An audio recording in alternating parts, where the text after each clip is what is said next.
ಅಥವಾ 4 ವಾರದ ಹಿಂದೆ ನಾನು ಪ್ರಿಯಾಂಕಾ ಉಪೇಂದ್ರ ಮೇಡಮ್ ಹಿರಿಯ ಕಲಾವಿದರಿಗೋಸ್ಕರ ಒಂದು ವಿಶೇಷವಾದ ಕಾರ್ಯಕ್ರಮ ಮಾಡಿದ್ರು. ಅಲ್ಲಿ ಒಂದೇ ಒಂದು ಬಹಳ ಅದ್ಭುತವಾದ ಮಾತು ಹೇಳಿದ್ರು. ನಂಗೆ ಇದುವರೆಗೆ ಯಾರೂ ಹೇಳೇ ಇಲ್ಲ. ಸರ್ ನೆಕ್ಸ್ಟ್ ಯಾವ್ದಾದ್ರು ಕಾರ್ಯಕ್ರಮದಲ್ಲಿ ಡೈಲಾಗ್ ಬಳಸ್ತೀನಿ ಸರ್ ಅಂತ ಹೇಳಿದ್ರು. ಪ್ರಥಮ ಕೇಳಿಸ್ಕೊಳ್ಳಿ, ನಮ್ಮ ಹತ್ರ ಆಗ ಸಬ್ಜೆಕ್ಟ್ ಇರ್ತಿತ್ತು, ಬಜೆಟ್ ಇರ್ತಿಲ್ಲ. ಈಗ ನಿಮ್ಮ ಹತ್ರ ಬಜೆಟ್ ಇದೆ, ಸಬ್ಜೆಕ್ಟ್ ಇರಲ್ಲ. ಪ್ರಥಮ ಇವತ್ತಿಗೂ ನನ್ನ ಮನಸ್ಸಲ್ಲಿ ಇನ್ನೂ ಕಾಡ್ತಾ ಇದೆ. ಎಲ್ಲ ಚಾನಲ್ 500-600 ಸಿನಿಮಾ ಅಂತ ಇಲ್ಲ, 900 ಸಿನಿಮಾ ಅವ್ರು ಆ್ಯಕ್ಟ್ ಮಾಡೋದು, 832 ಸಿನಿಮಾ ರಿಲೀಸ್ ಆಗಿದೆ. ಇದಿಷ್ಟು ಅವರು ಮೊನ್ನೆ ಲಾಸ್ಟ್ ಪ್ರೋಗ್ರಾಮ್ ನಾನು ಪ್ರಿಯಾಂಕಾ ಉಪೇಂದ್ರ ನಮ್ಮ ಒಂದು ಕಾರ್ಯಕ್ರಮದಲ್ಲಿ ಹಿರಿಯ ಕಲಾವಿದ ಸ್ಮರಣಾರ್ಥ ಮಾಡಿದಂಥ ವಿಶೇಷವಾದ ಕಾರ್ಯಕ್ರಮದಲ್ಲಿ ಅವರಿಗೆ 832 ಸಿನಿಮಾ ಅವರು ರಿಲೀಸ್ ಆಗಿರೋದು. ಟೋಟಲ್ ಆ್ಯಕ್ಟ್ ಮಾಡೋದು 905 ಹೆಚ್ಚು ಕಡಿಮೆ. ರೀಸೆಂಟಾಗಿ ಒಂದು ಕೂಡ ಆ್ಯಕ್ಟ್ ಮಾಡಿದ್ದಾರೆ.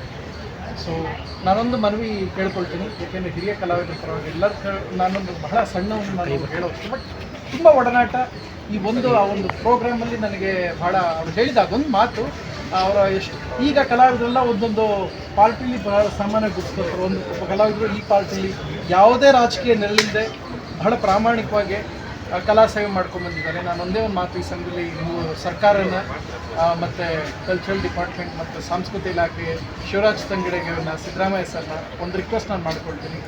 ಈ ಸಲ ಮರಣೋತ್ತರ ರಾಜ್ಯೋತ್ಸವ ಪ್ರಶಸ್ತಿ ಕೊಡೋದು ಕ್ಷಮಿಸಿ ನನಗೆ ಗೊತ್ತಿಲ್ಲ. ಸೊ ರಾಜ್ಯ ಸರ್ಕಾರ ಅವರಿಗೆ ಗೌರವಿಸಬೇಕು ಅಂತ ನಾನು ಕೇಳ್ಕೊಳ್ತೀನಿ. ಎಲ್ಲ ಕಲಾವಿದರಲ್ಲೂ ಇಂಥ ಹಿರಿಯ ಚೇತನ ನಮ್ಮ ಕನ್ನಡಕ್ಕೆ ಚಿತ್ರಕ್ಕೆ ಸಿಕ್ಕಿರುವಂಥ ಅದ್ಭುತ ಹಾಸ್ಯ ನಟ, ತಿಳಿ ಹಾಸ್ಯ, ಎಲ್ಲೂ ಡಬಲ್ ಮೀನಿಂಗ್ ಇಲ್ಲದೇ ಪ್ರಾಮಾಣಿಕವಾಗಿ ನಗಿಸಿ ನಮ್ಮನ್ನು ರಂಜಿಸ್ಕೊಂಡ್ಬಂದರು. ಸೊ ಜನಾರ್ದನ್ ಸರ್ ಆತ್ಮಕ್ಕೆ ಈಶ್ವರ ಮುಕ್ತಿ ನೀಡಲಿ ಅಂತ ನಾನು ಪ್ರಾರ್ಥಿಸ್ತೀನಿ. ಎಲ್ಲರಲ್ಲೂ ಅಷ್ಟೇ ಅವರ ಅಭಿಮಾನಿಗಳಲ್ಲಿ, ಯಾಕೆಂದರೆ ಅವರೆಲ್ಲ ಅಭಿಮಾನಿಗಳಲ್ಲೂ ಅವರ ನೋವನ್ನು, ಅಗಲಿಕೆಯ ನೋವನ್ನು ತಡ್ಕೊಳ್ಳೋ ಸ್ಥೈರ್ಯ, ಶಕ್ತಿ ಈಶ್ವರ ಕುಟುಂಬಕ್ಕೆ ನೀಡಲಿ ಅಂತ ನಾನು